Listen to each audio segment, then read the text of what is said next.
நம்ம ஆட்சிக்கு வந்த உடனேயே தமிழ்நாடு தான் வந்து ஒரு யூனிக்கான மாநிலம் இந்தியாவிலே. எதனால சமூக பொருளாதார வளர்ச்சியிலையும் டாப் 3 இடத்துல இருக்கும். அதே மாதிரி சமூக பொருளாதார தொழில்துறை டாப் 3 இடத்துல, சமூக பொருளாதார வளர்ச்சியிலும் டாப் 3 இடத்துல இருக்க ஒரே மாநிலம் இந்தியாவில் தமிழ்நாடு தான். ஏன்னா குஜராத் வந்து தொழில இருக்கும், வருமானத்துல இருக்கும். ஆனா சமூக இதுல வந்து அது பீகாரோட இருக்கு, அதான் அளவுல இருக்கு. மகாராஷ்டிராவும் அப்படிதான் கிட்டத்தட்ட. இப்ப கேரளா வந்து சமூக இது இருக்கும், தொழில் வாய்ப்புகள் நம்மளோட ஒப்பிடும்போது இருக்காது. கேரளா வந்து சுத்தமா தொழில் வளர்ச்சி இல்லை. ஆனால் தமிழ்நாடு மட்டும்தான் ரெண்டுலையுமே இருக்குது. ஆனால் அதிமுக காலத்தில் அது வந்து தேக்கம் அடைஞ்சிருந்தது. உதாரணத்துக்கு பார்த்தீங்கன்னா புத்தொழில் ஸ்டார்ட் அப் வந்து அதிமுக காலகட்டத்தில் தமிழ்நாடோட ரேங்கிங், ஒன்றிய அரசு கொடுக்குற ரேங்கிங் 25th 30th தான், பீகாரோட தான் இருந்தது. அந்த பாலிசி பேப்பரே வந்து அவங்க வந்து ஏதோ ஒரு 21 ஜான்வரி தான் ரிலீஸ் பண்ணாங்க. அதுலேயுமே நிறைய பிள்ளைகள் இருந்து ஒரு வருஷம் கழிச்சு நம்ம பாலிசி பேப்பரை மாற்றணும். அதுக்கப்புறம் ஒரு ஸ்டார்ட் அப்புக்கு டிஎன்னு சொல்லி தனியார் செக்டர்லேருந்து ஒரு சிஓவையும் கொண்டு வந்தோம். அதெல்லாம் எதுவுமே அதிமுக பண்ணல. 2011 21 வரைக்கும் வெறும் 2500 புத்தொழில் நிறுவனங்கள் தான் உருவாக்கப்பட்டிருந்தன.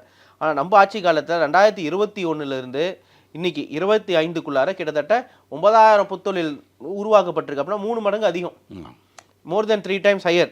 ஸோ புத்தொழில் நான் ஏன் முக்கியம் அப்படின்னு சொல்கிறேன்னா, உலகத்தில் எல்லா இந்த ஜாப் கிரியேஷனுக்கு வந்து முக்கியமான விஷயம் ஸ்டார்ட் அப். ஏன்னா 60% to 70% எம்ப்ளாய்மெண்ட் கிரியேஷன் வந்து ஸ்டார்ட் அப்லேருந்து தான் வருது.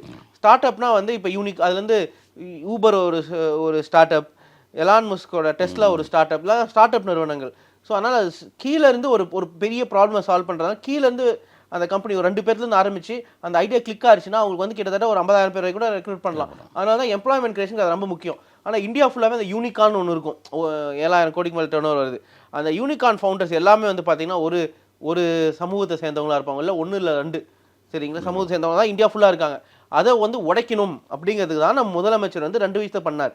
முதல்ல வந்து பட்டியலின மக்கள் புத்தொழில் ஆரம்பிச்சு அவங்களுக்கு 50 கோடி ரூபாய் வருஷம் காசை ஒதுக்கணும். அந்த காசின் தடவை அதிகரிச்சிருக்காங்க. அதில் வந்து வருஷம் 10லேருந்து ஒரு 20 நிறுவனங்களை தேர்ந்தெடுத்து அந்த நிறுவனங்களுக்கு நம்ம வந்து 2லேருந்து 5 கோடி வரைக்கும் காசு கொடுக்குறோம்.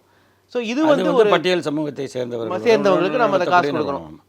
பழங்குடியின மக்களுக்கும் அந்த கிராண்ட்ல தரும். அது இல்லாமல் வந்து பெண்களுக்கும் தரணும் அப்படிங்கிறதுல ஸ்டார்ட் அப் வந்து அவங்களுக்குனே ஒரு தனி ஸ்டார்ட் அப் டிஎன் இனிஷியேட்டிவ் ஆரம்பித்தோம். ஏன்னா இந்தியாவில் வந்து யூனிகான் ஆரம்பித்த பெண்களுமே கம்மி, சரிங்களா. யார் விட்டு போயிருக்கா? பெண்கள், பட்டியலின மக்கள், சரிங்களா, பழங்குடியினர். அவங்களாமும் யூனிகான் ஒரு 10,000 கோடி மதிப்புள்ள கம்பெனி வந்து ஃபியூச்சரில் உருவாக்குறதுக்கு ஒரு வாய்ப்பு கொடுக்கணுங்கிறதுனால தான் இது ஆரம்பிச்சிருக்காங்க.